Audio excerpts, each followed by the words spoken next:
2009년 노무현 대통령 선거 당시에도 이런 속보를 본 기무사 의원들이 자리에 일어나서 한호성을 치면서 박수를 쳤다고 하니까요. 정말 기가 찰 노릇이죠. 이분들은 도대체 누구를 위해서 일을 하고 있는지 저는 잘 모르고요. 또 심지어는 그런 얘기도 합니다. 본인들이 세상의 중심이라고 생각을 하니까요. 예. 이런 간부들이 모인 자리에서 이제 술 먹고 하는 소리가 군대의 쓴맛을 보여줘야 한다. 우리가 한번 갈아엎어야 한다라는 얘기도 서슴없이 하고 있고요. 네. 그리고 이제 기무사 노래 중에서 그런 게 있어요. 뭐 역사가 우리를 명령하는 날. 이게 이제 쿠데타인 거죠. 네. 범같이 사자같이 달려나가리. 뭐 이런 이제 노래를 같이 막 노래를 부른대요. 그러니까 사실은 기무사라는 그 조직이 누구를 위해서 일을 하고 있고 누구를 위해서 충성을 해야 되고 누구를 위해서 방첩업무를 해야 되는지를 스스로 망각하고 있는 것이죠. 국군 기무사령부, 이 논란의 끝은 어딘지 정말 모르겠습니다. 이번에는 기무사가 노무현 전 대통령과 윤광웅 노무현 전 대통령 당시 국방부 장관 간의 통화를 감청했다, 이런 폭로가 나왔습니다. 군인권센터가 오늘 관련 기자회견을 열었는데요. 임태훈 군인권센터 소장 전화로 연결해서 자세한 말씀 들어보겠습니다. 임 소장님 안녕하십니까? 네, 안녕하십니까? 이게 고 노무현 전 대통령과 윤광웅 국방부 장관의 통화라는 거는 노무현 전 대통령 재임 시의 통화라는 얘기죠? 네, 그렇습니다. 그러면 현직 대통령과 현직 국방장관이 통화하는 거를 그 대통령과 그 군수통수권자와 그 장관의 지휘를 받는 기무사 하급부대가 도청을 한 거네요. 네, 맞습니다. 야, 이게 어떻게 가능하죠? 그러니까는 기무사가 무소불위의 권력인 것이죠. 권력은 5년마다 교체되지만 네. 기무사는 김창룡이 만든 이래 네. 지금까지 단 한 번도 견제받지 않았고요. 감시받지 않았고. 1960년대 보안대를 말씀하시는 거죠? 1948년 그 당시죠. 그러니까는 김창룡 씨가 만든 게 방첩대니까요. 방첩대, 예. 예, 그 이후에 쿠데타를 통해서 3명의 대통령을 배출한 네. 무소불위의 권력을 가지고 있는 집단이니까 사실은 겁날 게 하나도 없는 것이죠.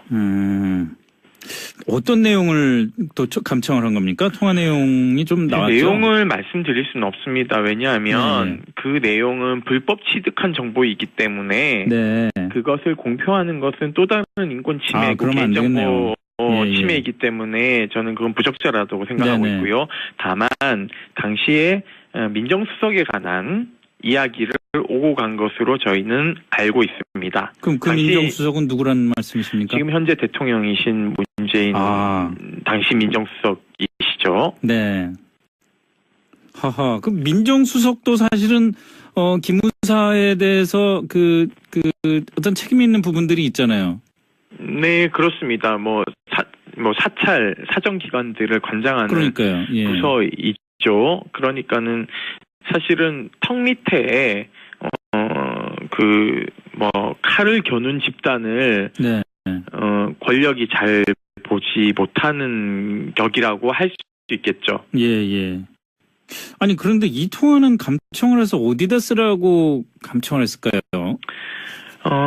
기무사의 본성이라는 것은 모든 정보를 축적해놓고 만일에 대비해서 그것을 자기들에게 유리할 때 쓰도록 활용하게 되어 있죠. 네. 이러한 감청 정보는 당시 정권에 대한 어떤 본인들의 영향력을 행사하는 것도 있지만 향후 정권이 바뀌었을 경우에 다음 권력자에게 잘 보이기 위한 하나의 무기로 사용할 개연성이 높죠.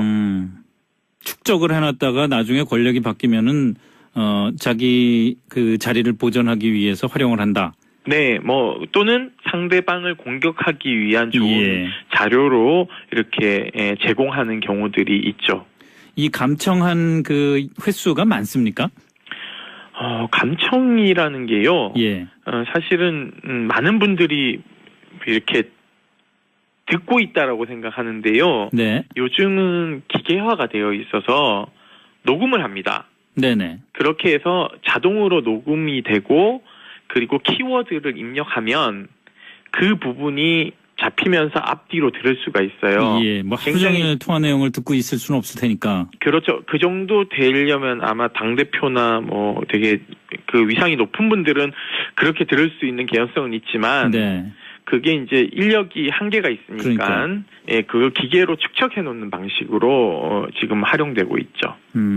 그러니까 지금 뭐 그 제보 받으신 내용이 그 한두 건 감청한 이런 정도는 아니라는 말씀이시죠? 네, 뭐 이게 감청하는 부대가 따로 있습니다. 네네. 201 부대라고 해서요. 예. 예, 그 이제 이분들은 밥만 먹고 도감청하는 일만 담당하는 감청 담당 부대입니다. 혹시 대통령과 국방장관의 통화 외에 또 다른 주목할 만한 통화도 그 제보에 포함된 게 있습니까? 뭐 저희가 그걸 일일이 다 얘기할 수는 없고요. 네.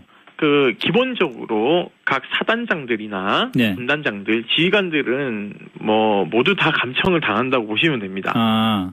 예. 그러면 그러니까 왜냐하면 군 예. 폰을 쓰시기 때문에 네네. 그 군 회선 전용이 있습니다. 네네. 핸드폰도 5,000번으로 시작하는 그 번호들은 대부분 이제 군인들이 쓰는 번호라고 보시면 되고요. 예. 이거는 상시 도감청을 한다고 보시면 됩니다. 네. 이것을 도감청을 하는 부서도 이제 정보통신 회사도 따로 이제 기업이 운영하고 있어서요. 예. 뭐 그런 회사는 뭐 수시로 뭐 듣고 녹음한다고 보시면 됩니다. 그 지금 사단장이나 뭐 군단장 같은 사람들 감청을 수시로 했다고 그러는데 그 경우 같은 경우에는 기무사의 업무 범위를 이것도 벗어나는 겁니까? 일부는 벗어나지 않을 수는 있죠. 왜냐하면 네. 병력을 많이 가지고 있는 사단장 같은 경우에는 쿠데타를 일으킬 수 있는 개연성이 있기 때문에요. 네. 감시 대상은 맞지만 그 범위가 한정되어 있지 않기 때문에 네. 사생활을 감시하는 경우가 굉장히 많죠. 예를 들면 조난 자료를 작성한다는 명목하에 이걸 관리라고 얘기합니다. 예. 그래서 기본 관리와 중점 관리로 나뉘는데 뭐 예를 들어서 평가 항목을 작성합니다. 충성심, 도덕심, 사생활, 음주, 업무 충실도 등으로 나뉘어서 되게 이게 항목도 사실은 되게 모호하고 추상적이죠. 예. 그래서 이 정보는 담당 요원이 부대에서 탐문을 하거나 지휘관 참모에 대하여서 뒷담화를 캐거나 네. 하는 방식으로도 하기도 하고요. 네. 도감청을 해서 듣기도 하고요. 심지어는 미행을 하거나 잠복근무를 통해서 불법적으로 영상을 찍거나 사진을 통해서도 축적하기도 합니다. 네. 그러니까 사실상 이렇게 보면 간첩을 잡는 것이 아니라 이 속된 말로 심부름센터는 흥신소가하는 일을 기무사가 하고 있는 것이나 진배없죠. 네. 이 도감청뿐만이 아니라 그 노무현 전 대통령의 자서전을 일종의 불온서적 취급하기도 했다고 그러던데 그럼 노 전 대통령 자체를 국군 통수권자로 보질 않았다는 얘기 같다는 느낌이 드네요. 네, 뭐 그렇다고 볼 수 있겠죠. 기무학교에서는요. 네. 이렇게 이제 기무 이제 들어와서 지원하거나 이런 분들의 이제 교육 과정을 거치게 되는데요. 네. 당시에 이제 노무현 자서전을 가지고 이제 들어온 사람이 있었어요. 그래서 짐을 다 이렇게 뭘 가져왔는지 이렇게 봅니다. 네. 교관이. 네. 이렇게 딱 보니까는 이제 노무현 자서전이 있는 거예요. 이런 불온서적 읽어도 괜찮은가라고 이제 추궁을 당했다고 하는 거죠. 네. 그러니까는 국군 통수권자라는 인식이 없다고 보시면 되고요. 기무사가 전직 대통령을 이적 인사로 보는 그러한 선입견이 있고 실제 그렇게 보고 있다는 것이죠. 그리고 2009년 노무현 대통령 서거 당시에도 이런 속보를 본 기무사 의원들이 자리에 일어나서 한호성을 치면서 박수를 쳤다고 하니까요. 정말 기가 찰 노릇이죠. 이분들은 도대체 누구를 위해서 일을 하고 있는지 저는 잘 모르고요. 또 심지어는 그런 얘기도 합니다. 본인들이 세상의 중심이라고 생각을 하니까요. 예. 이런 간부들이 모인 자리에서 이제 술 먹고 하는 소리가 군대의 쓴맛을 보여줘야 한다. 우리가 한번 갈아엎어야 한다라는 얘기도 서슴없이 하고 있고요. 네. 그리고 이제 기무사 노래 중에서 그런 게 있어요. 뭐 역사가 우리를 명령하는 날. 이게 이제 쿠데타인 거죠. 네. 범같이 사자같이 달려나가리. 뭐 이런 이제 노래를 같이 막 노래를 부른대요. 그러니까 사실은 기무사라는 그 조직이 누구를 위해서 일을 하고 있고 누구를 위해서 충성을 해야 되고 누구를 위해서 방첩업무를 해야 되는지를 스스로 망각하고 있는 것이죠. 심지어는 민간인을 매수해서 정보 수집 활동을 한 정황도 드러났다는데 그건 어떤 얘기입니까? 특활비가 200억이 넘습니다. 기무사가요? 예, 그렇죠. 저희가 이번에 이제 공개한 것 중에 60단위 기무부대가 있는데요. 그러니까 이게 이제 6001, 2, 3, 4 이렇게 붙이는 거예요. 그래서 이제 단위는 600이지만 앞에 60에다가 뒤에다가 1, 2, 3, 4를 붙여서 네네. 지역으로 이게 나뉩니다. 네. 그러니까 예를 들면은 600은 의정부. 왜냐하면 의정부는 예전에 306 보충대가 있었기 때문에 예. 입소자 전원을 이제 신원조회를 해야 되니까 이 부대가 이제 있는 것이고요. 서울 같은 경우 602입니다. 네. 602가 서울에 있는 집회 상황을 모두 다 이제 모니터링을 했죠. 그걸 네. 이제 수방사가 서울경찰청에 파견대를 두고 거기에서 경찰 집회 정보를 종합해서 수방사에도 보고했지만 이 602 부대에도 제공해 준 것이죠. 네네. 그러니까 이런 부대들이 지역마다 있습니다. 강릉, 청주, 대전 막 쭉 있는데요. 네. 이런 데서 뭘 하냐면 이제 민간인들을 사찰하는 거죠. 사단장들이나 네. 군단장들, 지휘관들은 모두 다 감청을 당한다고 보시면 됩니다. 아. 예. 그러면 왜냐하면 군 폰을 쓰시기 때문에 네네. 그 군 회선 전용이 있습니다. 네네. 핸드폰도 5000번으로 시작하는 그 번호들은 대부분 이제 군인들이 쓰는 번호라고 보시면 되고요. 예. 이거는 상시 도감청을 한다고 보시면 됩니다. 네. 이것을 도감청을 하는 부서도 이제 정보통신 회사도 따로 이제 기업이 운영하고 있어서요. 예. 그런 회사는 수시로 듣고 녹음한다고 보시면 됩니다. 지금 사단장이나 군단장 같은 사람들 감청을 수시로 했다고 그러는데 그 경우 같은 경우에는 기무사의 업무 범위를 이것도 벗어나는 겁니까?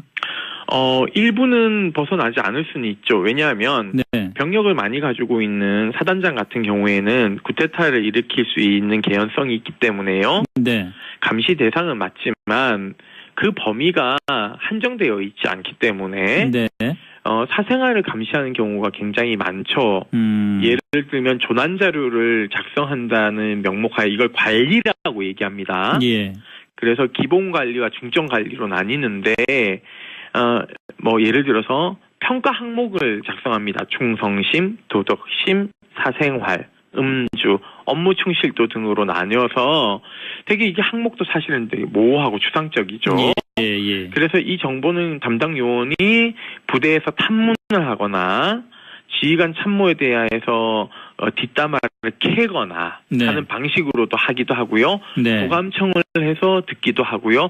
심지어는 미행을 하거나 잠복근무를 통해 2009년 노무현 대통령 서거 당시에도 이런 속보를 본 기무사 요원들이 자리에 일어나서 한호성을 치면서 박수를 쳤다고 하니까요. 정말 기가 찰 노릇이죠. 이분들은 도대체 누구를 위해서 일을 하고 있는지 저는 잘 모르고요. 또 심지어는 그런 얘기도 합니다. 본인들이 세상이 중심이라고 생각을 하니까요. 예. 이런 간부들이 모인 자리에서 이제 술 먹고 하는 소리가 군대의 쓴맛을 보여줘야 한다. 우리가 한번 갈아엎어야 한다라는 얘기도 서슴없이 하고 있고요. 네. 그리고 이제 기무사 노래 중에서 그런 게 있어요. 역사가 우리를 명령하는 날. 이게 이제 쿠데타인 거죠. 네. 범같이 사자같이 달려나가리. 이런 이제 노래를 같이 막 노래를 부른대요. 그러니까 사실은 기무사라는 그 조직이 누구를 위해서 일을 하고 있고 누구를 위해서 충성을 해야 되고 누구를 위해서 방첩업무를 해야 되는지를 스스로 망각하고 있는 것이죠. 국군 기무사령부 이 논란의 끝은 어딘지 정말 모르겠습니다. 이번에는 기무사가 노무현 전 대통령과 윤광웅 노무현 전 대통령 당시 국방부 장관 간의 통화를 감청했다. 이런 폭로가 나왔습니다. 군인권센터가 오늘 관련 기자회견을 열었는데요. 임태훈 군인권센터 소장 전화로 연결해서 자세한 말씀 들어보겠습니다. 임 소장님 안녕하십니까? 네, 안녕하십니까? 이게 고 노무현 전 대통령과 윤광웅 국방부 장관의 통화라는 거는 노무현 전 대통령 재임 시의 통화라는 얘기죠? 네, 그렇습니다. 그러면 현역 대통령, 현직 대통령과 현직 국방장관이 통화하는 거를 그 대통령과 그 군수통수권자와 그 장관의 지휘를 받는 기무사 하급 부대가 도청을 한 거네요. 네, 맞습니다. 야, 이게 어떻게 가능하죠? 그러니까는 기무사에서 불법적으로 영상을 찍거나 사진을 통해서도 축적하기도 합니다. 네. 그러니까 사실상 이렇게 보면 간첩을 잡는 것이 아니라 이 속된 말로 심부름센터는 흥신소가 하는 일을 기무사가 하고 있는 것이나 진배 없죠. 네. 이 도감청뿐만이 아니라 그 노무현 전 대통령의 자서전을 일종의 불온서적 취급하기도 했다고 그러던데, 그럼 노 전 대통령 자체를 국군 통수권자로 보질 않았다는 얘기 같다는 느낌이 드네요. 네, 뭐 그렇다고 볼 수 있겠죠. 기무학교에서는요, 네. 이렇게 이제 기무 이제 들어와서 지원하거나 이런 분들의 이제 교육 과정을 거치게 되는데요. 네. 당시에 이제 노무현 자서전을 가지고 이제 들어온 사람이 있었어요. 그래서 짐을 다 이렇게 뭘 가져왔는지 이렇게 봅니다. 네. 교관이. 네. 이렇게 딱 보니까는 이제 노무현 자서전이 있는 거예요.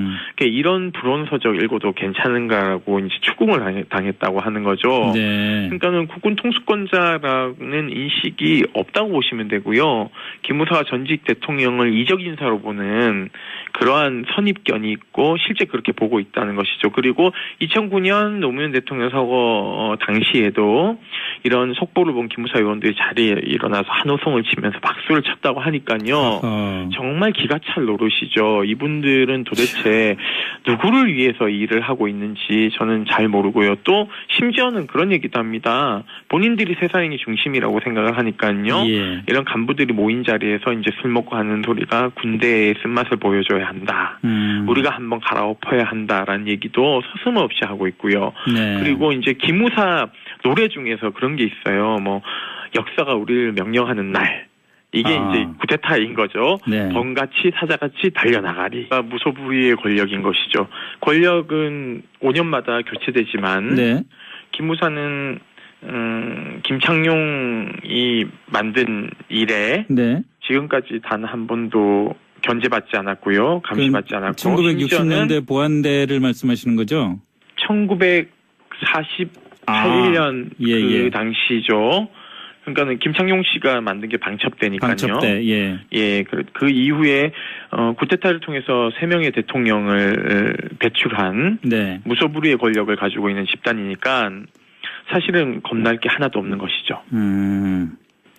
어떤 내용을 또 감청을 한 겁니까? 통화 내용이 좀 나왔죠? 내용을 말씀드릴 수는 없습니다. 왜냐하면 그 내용은 불법 취득한 정보이기 때문에 네. 그것을 공표하는 것은 또 다른 인권 침해고 개인정보 침해이기 때문에 저는 그건 부적절하다고 생각하고 있고요. 다만 당시에 민정수석에 관한 이야기를 오고 간 것으로 저희는 알고 있습니다. 그럼 그 민정수석은 누구라는 말씀이십니까? 지금 현재 대통령이신 문재인 당시 민정수석이시죠. 네. 하하. 그 민정수석도 사실은 기무사에 대해서 그 어떤 책임 있는 부분들이 있잖아요. 네, 그렇습니다. 사찰 사정기관들을 관장하는 그러니까요. 예. 부서 있죠. 그러니까는 사실은 턱 밑에 칼을 겨눈 집단을 네. 권력이 잘 보지 못하는 격이라고 할 수 있겠죠. 예. 아니 그런데 이 통화는 감청을 해서 어디다 쓰라고 감청을 했을까요?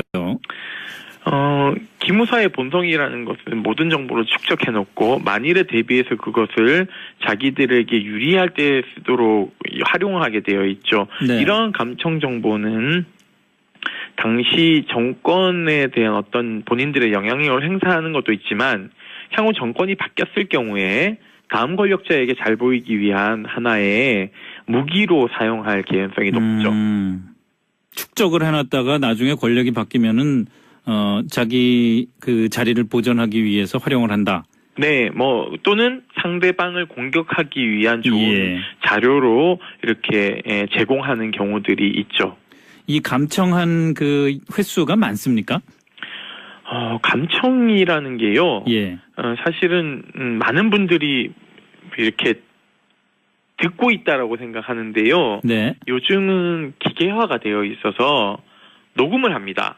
네네. 그렇게 해서 자동으로 녹음이 되고 그리고 키워드를 입력하면 그 부분이 잡히면서 앞뒤로 들을 수가 있어요. 예, 뭐 하루 종일 통화 내용을 듣고 있을 수는 없을 테니까. 그렇죠. 그 정도 되려면 아마 당대표나 뭐 되게 그 위상이 높은 분들은 그렇게 들을 수 있는 개연성은 있지만 네.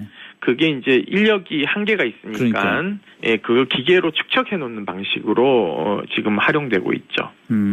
그러니까 지금 뭐 그 제보 받으신 내용이 그 한두 건 감청한 이런 정도는 아니라는 말씀이시죠? 네, 뭐 이게 감청하는 부대가 따로 있습니다. 네네. 201 부대라고 해서요. 예. 예, 그 이제 이분들은 밥만 먹고 도감청하는 일만 담당하는 감청 담당 부대입니다.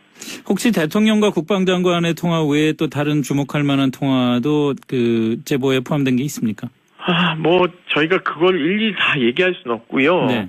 그 기본적으로 각